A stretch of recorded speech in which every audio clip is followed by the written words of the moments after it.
Assalamualaikum warahmatullahi wabarakatuh.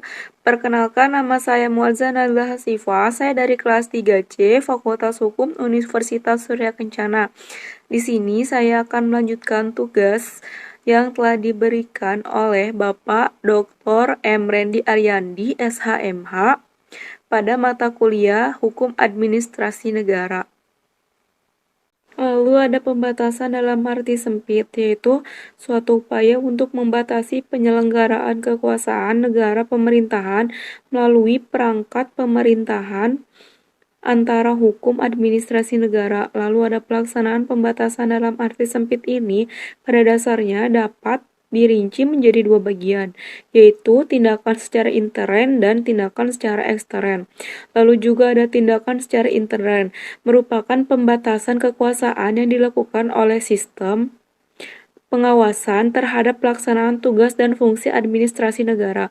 Lalu ada teknis pengawasan internal melalui membandingkan apa yang dijalankan, dilaksanakan atau diselenggarakan itu dengan apa yang dikehendaki, direncanakan atau diperintahkan.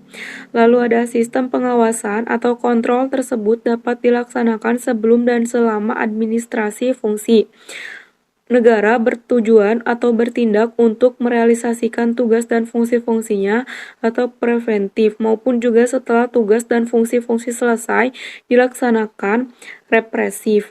Lalu juga ada ruang lingkup dan sifat pengawasan dapat bersifat politik, yuridis, ekonomi, sosial, dan moralitas. Menurut politiknya, yakni apabila dijadikan ukuran dan sasarannya adalah masalah efektivitas serta legitimasi. Sasarannya adalah yuridis, yakni apabila tujuan yang dimaksud adalah untuk menegakkan yuridikitas atau legitimitas. Lalu juga ada ekonomis, yakni apabila sasaran yang diinginkan adalah efisiensi dan teknologi. Lalu juga ada sosial dan moralitas, yakni jika hal yang menjadi sasaran adalah untuk mengetahui kualitas dan moralitas administrasi negara. Pengawasan internal dan Inspektorat Jenderal atau Irjen. Pengawasan secara ekstern adalah Badan Pemeriksa Keuangan atau BPK.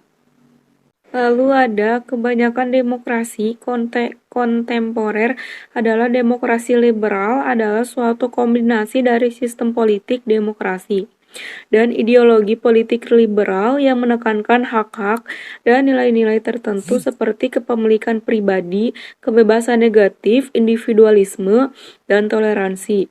Dalam negara liberal, maka peran negara menjadi sangat terbatas, hanya mengatur hal-hal yang menyangkut masalah-masalah publik yang sifatnya hanya sebagian kecil dibandingkan dengan masalah privat.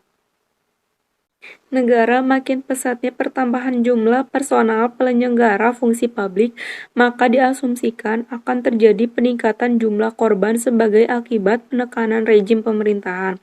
Lalu ada masalah yang jauh lebih mengkhawatirkan adalah kemungkinan terjadinya pemusatan kekuasaan pada administrasi negara atau kebebasan untuk bertindak atau inisiatif sendiri. Fresh ampersand force discoverer, guna menyelesaikan permasalahan yang sedang dihadapi dan perlu segera diselesaikan. Negara penjaga malam atau liberalisme. Negara hukum dalam arti sempit, yaitu pemerintahan hanya mempertahankan dan melindungi ketertiban sosial secara ekonomi berdasarkan asas laissez-faire, laissez-aller. Negara dilarang keras untuk mencampuri perekonomian maupun bidang kehidupan sosial lainnya. Lalu, adapun kekuasaan tertinggi di dalam negeri bukan bersumber dari Allah, raja, negara, atau rakyat. Segala kekuasaan negara diselenggarakan penguasa maupun oleh rakyat pada dasarnya berasal dari hukum. Mungkin itu saja yang dapat saya sampaikan. Selebihnya akan saya bahas di next video. Wassalamualaikum warahmatullahi wabarakatuh.